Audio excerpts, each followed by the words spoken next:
Kadang-kadang kita juga lese, tidak mau kerjakan kita pun bagian, tapi minta Tuhan mengerjakan bagiannya. Kadang-kadang kita minta Tuhan mengerjakan bagiannya melalui kita, tapi kita kerjain kok kita pun mau. Kapan kita akan menyebutkan Immanuel? Allah beserta kita melalui yang kita kerjakan. Suami istri ini kalau bertengkar ini kan kadang-kadang tidak ada yang mau berinisiatif, dia mau Tuhan Allah yang berinisiatif. Kenapa tidak omong dan dia? Itu yang kau istri dia. Nanti jadi yang data omong, susah lah kita pikir omong lam dia rasa bangga. Inisiatif.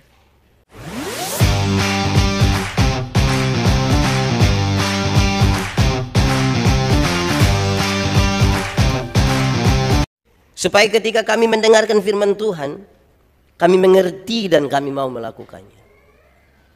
Kami mohon berikan kepada kami kerendahan hati supaya hidup kami menjadi tanah yang subur dan benih-benih firman yang ditaburkan itu bertumbuh, berbuah di dalam hidup kami.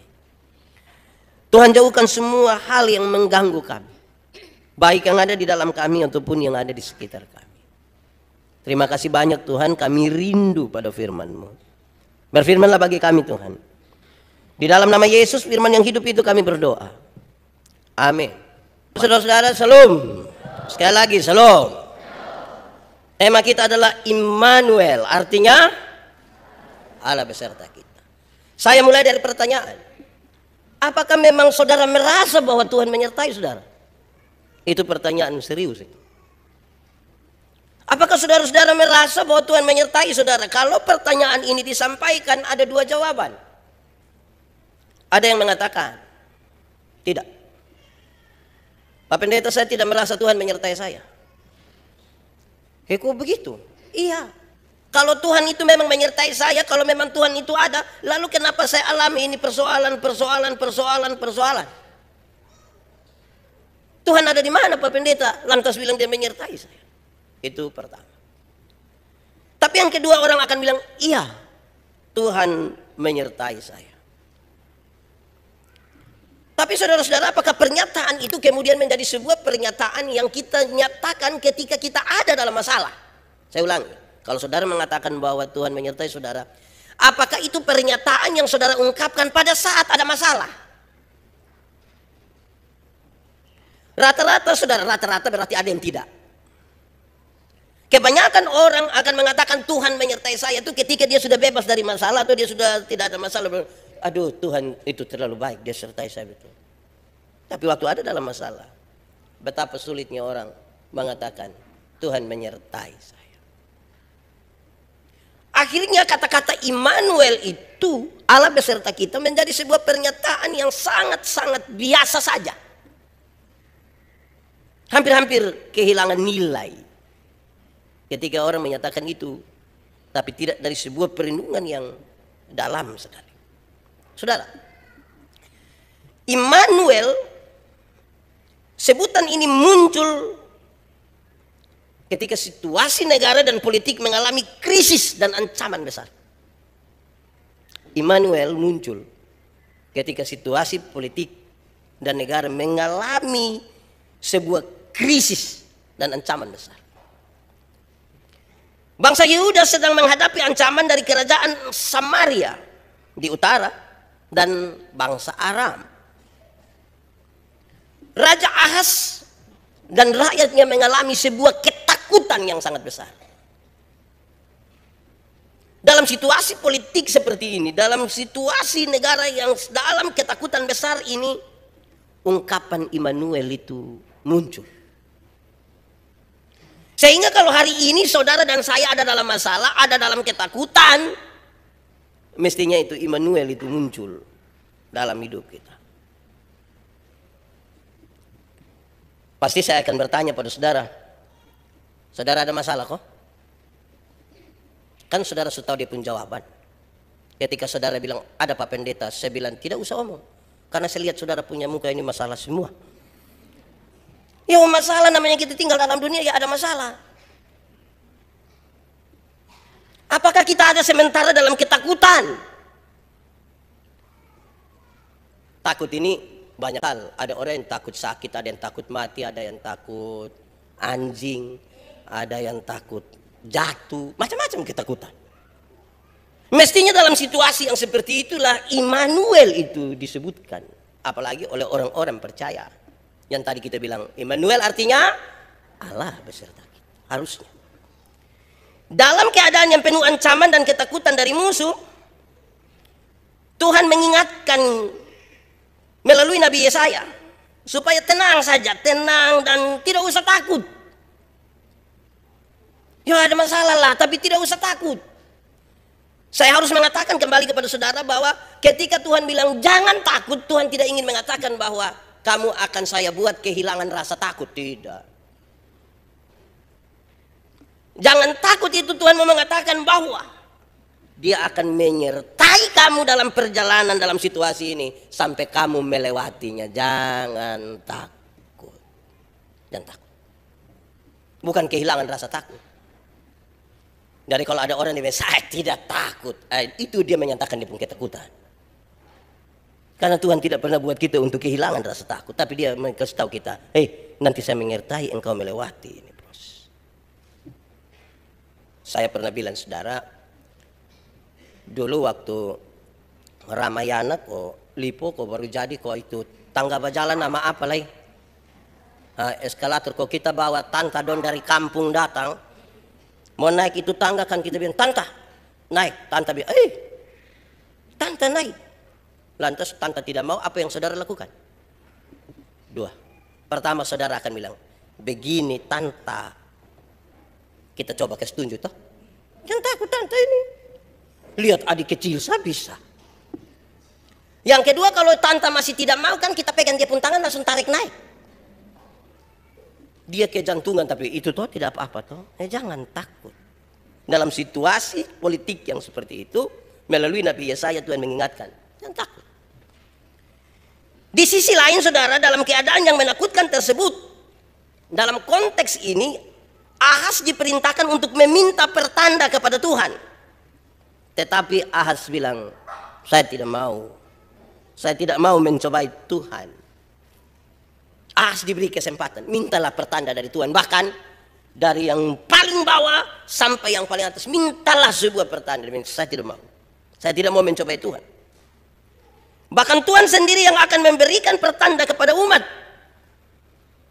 Kamu tidak usah minta, nanti Tuhan kasih tunjuk. Sesungguhnya seorang perempuan muda mengandung dan akan melahirkan seorang anak laki-laki dan ia akan menamakan dia Immanuel. Saya suka ini pernyataan saudara, kenapa? Karena banyak kali ketika kita ada dalam masalah penuh dengan kekalutan yang kita minta kepada Tuhan, Tuhan tolong kasih tunjuk saya satu tanda kok saya yakin dulu bahwa penyertaan itu. Tuhan tolong kasih tunjuk sesuatu supaya saya tahu bahwa ini betul. Tetapi tidak, Tuhan yang akan menunjukkan tanda itu. Sekilas saudara-saudara saya ingin mengatakan kepada kita bahwa pernyataan dari Ahas ini seolah-olah baik sekali. Kan bagus toh, untuk apa coba Tuhan? Tapi landasan yang Ahas bangun tidak dibangun di dalam ketulusan, tetapi di dalam kepura-puraan percaya. Sangat rohani memang dia bilang. Dia sampaikan sangat logis, tapi dalam kepura-puraan. Manusia tahu, mungkin tidak tahu, tapi Tuhan tahu saudara. Ahas memperlihatkan itu kepura-puraan. Bagaimana Pak Pendeta mengatakan begitu saudara? Karena Ahas tidak menaruh harapnya kepada Tuhan. Dia bilang begitu, tapi dia tidak menaruh harap kepada Tuhan. Ahas meminta bantuan kepada Asyur, bukan kepada Tuhan. Dia meminta bantuan kepada Asyur, sebuah kekuatan besar waktu itu untuk menolong dia. Itu berarti sekaligus Ahas menaklukkan diri pada kekuatan manusia dan menjadi hamba atas manusia. Mulutnya bicara tentang Tuhan, harapannya ditaruh kepada manusia, meletakkan dirinya sebagai hamba atas manusia. Saudara, sikap Ahas ini menjadi bukti seorang pemimpin yang tidak beriman, penuh ketakutan dalam menjalankan pemerintahan. Hasilnya saudara mendatangkan mendatangkan dampak buruk bagi orang-orang yang dipimpinnya. Bicara Tuhan, tidak berharap kepada Tuhan, dia mendatangkan dampak buruk. Kira-kira dia maksud begitu. Saudara, suatu sikap yang dalam pandangan Allah sangat melelahkan umat dan Allah yang ia percayai hidupnya. Kalau kita baca di ayat 13 kira-kira begitu. Yesaya dalam nubuatnya menegaskan bahwa pengharapan Ahaz akan jadi sia-sia belaka. Pengharapan Ahaz kepada Asyur itu akan jadi pengharapan yang sia-sia. Asyur yang diharapkan menjadi tempat bersandar dan berlindung justru akan berbalik menjadi musuh dan akan menghancurkan Yehuda dan mendatangkan penderitaan yang panjang. Yehuda akan menjadi bangsa yang kalah, ayat 17, dan hancur. Saudara, mereka akan hidup sengsara. Berbagai bencana akan silih berganti datang menimpa mereka. Asyur dan Mesir akan menaklukkan mereka, ayat 17 sampai ayat yang ke-25. Dimulai dari mana ini, saudara?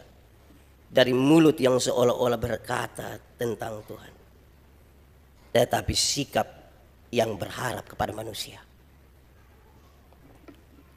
Akibatnya, saudara, Ahaz dan keturunannya serta rakyat Yehuda akan mengalami nasib yang mengerikan. Melalui Yesaya, Tuhan sendiri tampil dan berinisiatif menunjukkan tanda kekuatan perlindungan Tuhan terhadap umat pilihannya. Di ayat 12, tanda-tanda itu berupa seorang yang akan dilahirkan melalui perempuan muda yang akan dinamakan dia Immanuel. Karena tema kita tentang Immanuel, Allah beserta kita, saudara, saya kira kita perlu mengingat kembali bahwa Immanuel bukanlah suatu nama pribadi. Yang dimaksudkan dalam teks ini, Immanuel itu bukan suatu nama pribadi. Sama kayak bilang, lu nama siapa? Immanuel Manobe, Bapak. Bukan itu. Immanuel yang dimaksudkan di sini, saudara, yang digunakan di dalam Perjanjian Lama, merupakan sebuah kutipan dari tradisi tentang kelahiran seorang penyelamat. Jadi kalau seorang penyelamat yang lahir, selalu disebutkan dengan Immanuel. Immanuel, dia sudah lahir, dia sudah datang. Ini tanda Tuhan menyertai kita. Inilah sebuah makna simbolis yang mengungkapkan iman. Dasar dari keyakinan orang Israel, yakni Tuhan semesta alam menyertai kita, dan itu terbukti dalam perjalanan hidup bangsa ini.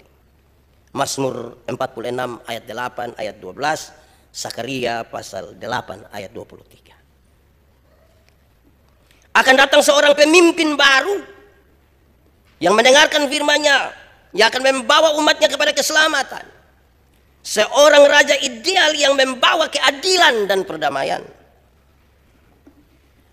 Saudara-saudara, dalam budaya Yahudi, Immanuel adalah nama yang merujuk kepada Mesias, yakni dialah yang diurapi oleh Tuhan. Jadi sudah ada penyelamat sebetulnya, tapi ini penyelamat yang diurapi oleh Tuhan. Karena kalau penyelamat itu tidak diurapi oleh Tuhan, itu penyelamat abal-abal di nama itu. Dia yang Tuhan tunjuk, dialah yang Tuhan pakai. Immanuel adalah pribadi yang diharapkan dan dinanti-nantikan oleh umat Israel untuk membawa pembebasan dan penyelamatan di tengah-tengah penderitaan hidup dan ketakutan dalam hidup. Saudara-saudara, sebagaimana pembacaan tadi, sesuai sifatnya Immanuel itu sosok yang menolak untuk melakukan yang jahat. Menolak untuk melakukan yang jahat, tapi melakukan yang baik. Immanuel itu memperjuangkan kebaikan. Saat kedatangan Immanuel yang dinanti-nantikan itu, itulah datangnya pembebasan dari derita, dari ketakutan, keselamatan, dan kehidupan yang sekarang berkenan kepada Tuhan Allah. Kira-kira penjelasan tentang Immanuel begitu. Supaya orang memahami bahwa penantian akan Immanuel itu penantian yang besar sekali. rupa-rupanya tidak adil. Dunia penuh ketakutan, penuh ancaman dan seterusnya. Orang merindukan itu Immanuel, Immanuel, Immanuel. Saudara, marilah kita renungkan bagian-bagian tema ini. Immanuel, Allah beserta kita. Yang paling pertama dan paling gampang saya ingin sampaikan kepada kita, Immanuel itu artinya Allah beserta kita. Itu kalimat yang pendek sekali, biasa diucapkan. Tapi saudara-saudara, saya ingin kita masuk sedikit lebih dalam untuk memahami Allah beserta kita itu merujuk kepada Allah bukan saja menyertai Pak Yandi, bukan saja menyertai Kak Edwin, bukan saja menyertai siapa-siapa. Allah menyertai kita semua. Jadi Allah menyertai kita, bukan Allah menyertai saya saja, tapi Allah menyertai orang-orang semua orang Tuhan sertai. Supaya pulang dari sini kita tidak usah membanding-bandingkan penyertaan Tuhan bilang, aduh enak baik kok Aci ini tidak pernah sakit. Kebotong ini mau tahan sakit mana, sakit hati kok pilek kok. Baik kok Tuhan sertai Aci kok, Aci aman, kami ini sama kayak Tuhan cipta dari apa kok. Jangan begitu. Tuhan menyertai kita semua. Tapi kata Tuhan menyertai kita dimulai dari refleksi satu pribadi yang menyatakan bahwa penyertaan Tuhan itu ada. Dan kemudian mari bersama-sama semua umat kita bilang Allah beserta kita. Hasil dari refleksi pribadi-pribadi toh, persekutuan itu dibangun di atas perjumpaan satu orang dengan Tuhan, satu orang dengan Tuhan, satu orang dengan Tuhan, satu orang dengan Tuhan. Lantas kita bersekutu bersama-sama. Inilah ada orang-orang yang masing-masing berjumpa dengan Tuhan tapi bersekutu bersama untuk berjumpa dengan Tuhan. Immanuel juga begitu. Allah beserta kita, bukan saja saya, tapi saudara. Bukan saja saudara, ada orang lain juga yang Tuhan sertai. Kadang-kadang kita egois sekali, kita rasa Tuhan sertai kita saja, dan orang lain Tuhan tidak sertai. Kadang-kadang betapa miringnya kita menilai seolah-olah kita tidak disertai oleh Tuhan. Itu bagian pertama. Bagian kedua saudara, di dalam Immanuel sebagaimana penjelasan tadi, Immanuel itu adalah sebuah inisiatif dari Tuhan Allah. Bahkan ketika Ahaz menolak dia sekalipun, Tuhan tetap berinisiatif untuk itu. Penyertaan Tuhan itu saudara-saudara sangat luar biasa. Karena dia berinisiatif. Pasti pertanyaannya mengerucut kepada kenapa Allah berinisiatif begitu rupa padahal orang tidak mempedulikannya. Jawabannya adalah karena dia mengasihi kita. Kalau Tuhan tidak berinisiatif tidak bisa. Bagaimana manusia akan keluar dari ketakutan itu? Bagaimana kemudian manusia akan menyelesaikan banyak sekali pergumulan dalam hidupnya? Apalagi tentang penderitaan ini. Allah berinisiatif. Apalagi ketika manusia sudah berharap kepada yang kekuatan-kekuatan lain selain daripadanya. Allah selalu memulai lebih duluan. Saya suka itu kalimat. Allah yang beserta kita itu Allah yang memulai lebih duluan saudara. Kalau saudara berdoa, saudara jangan kira berdoa adalah bendera star di mana ketika saudara bilang amin lantas Tuhan Allah mulai bekerja. Tidak. Allah bekerja mendahului. Supaya doa-doa kita adalah sebuah keputusan untuk kita masuk ke dalam sebuah perjalanan di mana Allah sudah bekerja jauh-jauh hari sebelum kita berdoa hari ini. Jadi saya mengambil keputusan berdoa, saya mau mengambil keputusan masuk kepada apa yang sudah Tuhan kerjakan.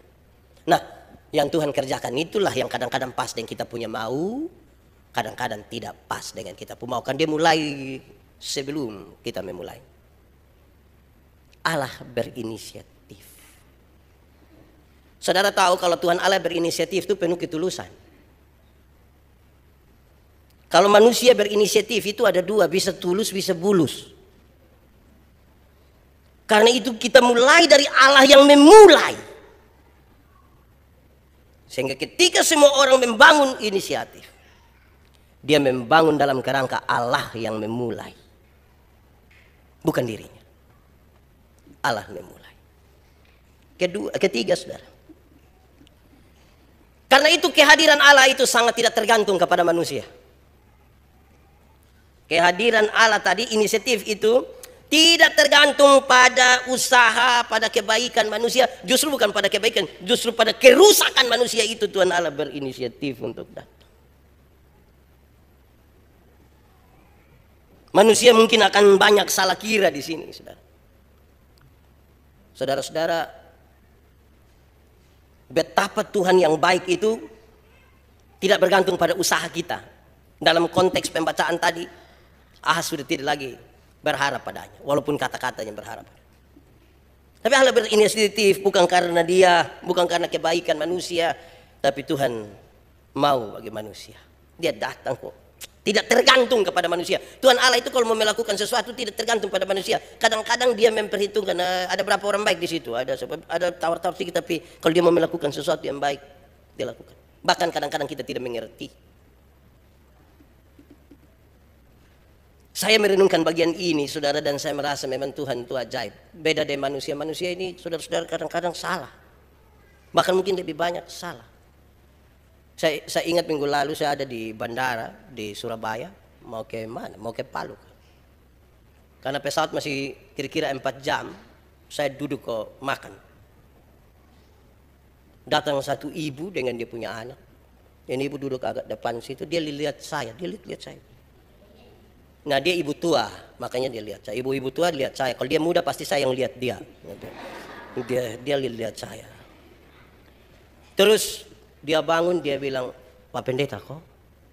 Iya, Pendeta Yandi. Iya. Aduh Pak Pendeta, kami cerita, senang-senang, bagus.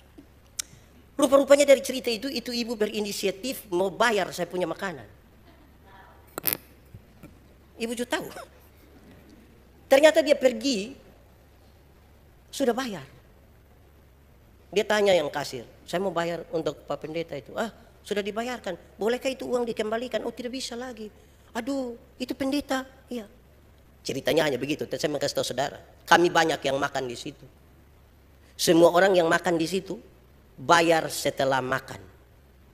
Hanya saya saja yang pesan habis mau duduk, kasir yang bayar dulu Pak. Saya bayangkan saya pemuka, ini muka sampai dia harus yang lain makan habis baru bayar, kalau saya harus bayar mendahului. Saudara lihat ini. Menurut saudara dia percaya, dia yakin saya kok tidak itu. Nanti ketika dia tahu ini pendeta, aduh itu pendeta, aduh. Saya berulang-ulang kali lihat saya punya wajah ini di cermin. Saya muka tidak bisa dipercaya kah? Ya itulah manusia. Kadang-kadang kita berinisiatif, tapi yang kita inisiatif entah salah ini. Karena itu memang Tuhan berinisiatif sangat tidak tergantung kepada kita. Saya harus lebih baik mungkin saya pemuka ini. Tapi kira-kira begitu saudara. Untuk kita memahami sebuah keadaan yang baik. Kadang-kadang inisiatif ini juga penting. Saya bercerita kepada beberapa teman. Saya mau pulang dari satu bandara di Morowali. Datang satu Pak bonceng depu istri, duduk di pakai motor, bawa koper, bawa tas. Mereka datang di kedatangan, bukan di keberangkatan. Mereka duduk lama-lama di situ. Kami juga ada duduk di situ karena tidak ada kursi lagi di situ, masih cerita dari orang yang antar saya. Pesawat datang, orang-orang sudah keluar, pas kami sudah boarding mau masuk, terus dia bilang, loh bukan lewat sini Pak, ini kedatangan Pak, harus lewat sana keberangkatan. Iya tapi kan saya datang jadi, iya Pak datang dari rumah itu, datang di keberangkatan. Pak tidak usah datang di kedatangan, yang kedatangan itu mereka yang dari sana. Memang inisiatif ini kadang-kadang bisa terjadi karena kita bodoh, tidak tahu, atau pura-pura tidak tahu. Nah, saudara-saudara, ini hal baik bagi kita periksalah inisiatif kita. Kadang-kadang kita mau membaik dari istri saja kita inisiatif baik. Selama ini tidak pegang istri pujari keling, cuma pegang dulu. So kenapa lainnya? Pikir positif sedikit. Itu ketiga. Keempat, saudara, manusia selalu mencoba untuk mengingkari inisiatif Tuhan Allah. Dia mengingkari kehadiran Tuhan Allah dan menolak keberadaan Tuhan Allah di tengah dunia, walaupun sesungguhnya manusia sementara dalam ketakutan.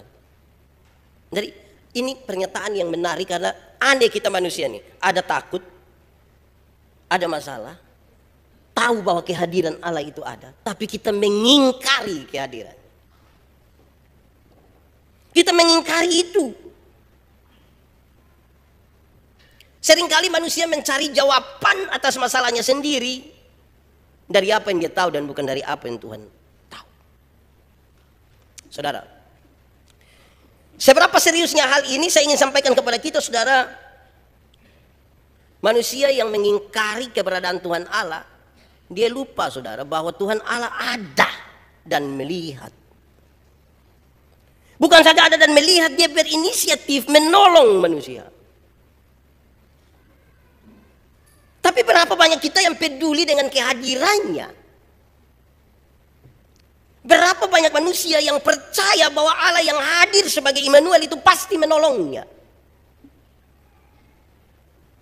Banyak orang kira dia dapat menanggung dirinya sendiri. Saya tidak bermaksud berbicara untuk mengabaikan usaha manusia. Saya tidak bermaksud begitu. Tapi Allah yang menolong manusia, dia bukan saja mengerjakan hal-hal yang tidak dapat dikerjakan oleh manusia, tetapi ketika dia menggunakan manusia untuk apa yang dia maksudkan, manusia yang ditolong itu bekerja menurut apa yang Tuhan mau, bukan apa yang dia mau. Ketika dia bekerja tidak sesuai dengan yang Tuhan mau, di situ dia mengingkari kehadiran Allah di dalam dunia. Jadi cara Tuhan menolong kita itu, ada yang dia kerjakan karena kita tidak bisa kerjakan sama sekali. Tapi yang kedua, dia kerjakan melalui kita. Karena itu yang kita pakai untuk mengerjakannya harus sesuai dengan yang Tuhan mau, bukan yang kita mau. Tuhan selalu memberi ruang kepada kita. Allah Immanuel memberi ruang kepada kita supaya kita bekerja dan berjaga-jaga juga. Selebihnya dia kerjakan. Saya berkhotbah tentang doa, satu bagian tentang berjaga-jaga, saya kasih tahu. Kita berjaga-jaga. Kita sudah berdoa, tapi kita berjaga-jaga. Tapi jangan sampai kita pun berjaga-jaga itu lebih kuat daripada percaya kita kepada Tuhan. Tapi berjaga-jaga itu penting. Saya pakai contoh begini. Siapa yang dia ada toko, terus karena dia sudah berdoa, dia kasih tahu anak-anak yang jaga toko, bila anak-anak mulai sebentar malam tidak usah tutup toko. Yang mau pulang, pulang saja. Terus Don tanya, kok kenapa begitu? Oh, kita sudah berdoa. Kenapa sudah berdoa terus kamu takut? Iya, pulang Bapak, besok beras Don tidak ada. Jadi kita sudah berdoa. Lakukanlah kita pembagian toh. Yang kita pembagian itu ya tutup toko, pasang CCTV, taruh strom di pintu. Itu kita pembagian. Nanti baru Tuhan Allah kerjakan bagiannya tuh. Kadang-kadang kita juga lese, tidak mau kerjakan kita pembagian, tapi meminta Tuhan mengerjakan bagiannya. Kadang-kadang kita minta Tuhan mengerjakan bagiannya melalui kita, tapi kita kerjain kalau kita pun mau. Kapan kita akan menyebutkan Immanuel? Allah beserta kita melalui yang kita kerjakan. Suami istri ini kalau bertengkar ini kan kadang-kadang tidak ada yang mau berinisiatif, dia mau Tuhan Allah yang berinisiatif. Kenapa tidak omong dan dia? Itu yang kompu istri dia. Nanti jadi yang data omong. Susah lah kita pikir omong lam-lam dia rasa bangga. Inisiatif. Kerjakan yang kita pembagian. Itu penting saudara supaya kita tahu untuk melakukan itu. Saudara tahu. Kami berdiskusi, Pak Paul bilang kalau kita berdoa minta kesabaran. Tuhan tidak kasih kita kesabaran. Dia kasih kita masalah. Supaya kita belajar untuk bersabar. Bukan berdoa minta kesabaran lantas Tuhan bilang, baling-baling bambu. Langsung kita bilang, saya sabar. Coba kamu cabut sapu kumis. Saya sabar. Kita izinkan kita berdoa Tuhan, kasih saya kesabaran. Terus pas kita pergi berkumpul di tempat pesta, pas mau makan baru bagi soto, ada yang bersin. Dia terbang dari sini masuk di kita punya mangkok. Itu kita diberi kesempatan uji kesabaran kita. Ada masalah untuk kita menilai kita sabar kok tidak. Bukan waktu kita berdoa minta kesabaran Tuhan bikin langsung, wah ini orang langsung tiba-tiba sabar. Oh tidak begitu. Dia izinkan ada pergumulan, ada pergumulan. Sampai kadang-kadang kita bukan malaikat, ini bukan malaikat Pak. Memang engkau bukan malaikat. Sebab kalau engkau malaikat engkau tidak nikah dengan dia. Kalau engkau malaikat mungkin malaikat maut mungkin. Jadi kita manusia yang betul-betul bergumul dengan pergumulan hidup kita. Ada tantangan, ada semua. Tapi Tuhan izinkan kita belajar bersama. Terakhir, Allah Immanuel itu yang dinanti-nantikan bukan saja membebaskan kita dari ketakutan jasmani, tapi juga dari ketakutan rohani kita. Bukan sekedar persoalan-persoalan materi, tapi hal-hal yang menyangkut juga dengan kehidupan kekal. Allah Immanuel itu begitu.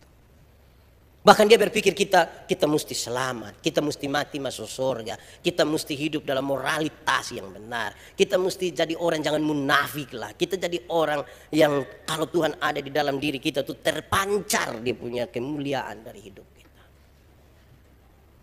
Supaya kita ada di mana itu ya nama Tuhan dipermuliakan. Dalam berbagai pergumulan hidup. Ini Natal dekat perayaan ini saudara. Kan banyak orang berpikir banyak-banyak. Saya lihat jalan-jalan kota mulai padat-padat. Orang-orang mulai sepertinya makin banyak yang akan bikin acara-acara toh. Separuh mulai beli baju. Karena acara ada 3, tidak mungkin dia pakai itu terus. Nanti orang tanya bilang, hei beli sotlusin.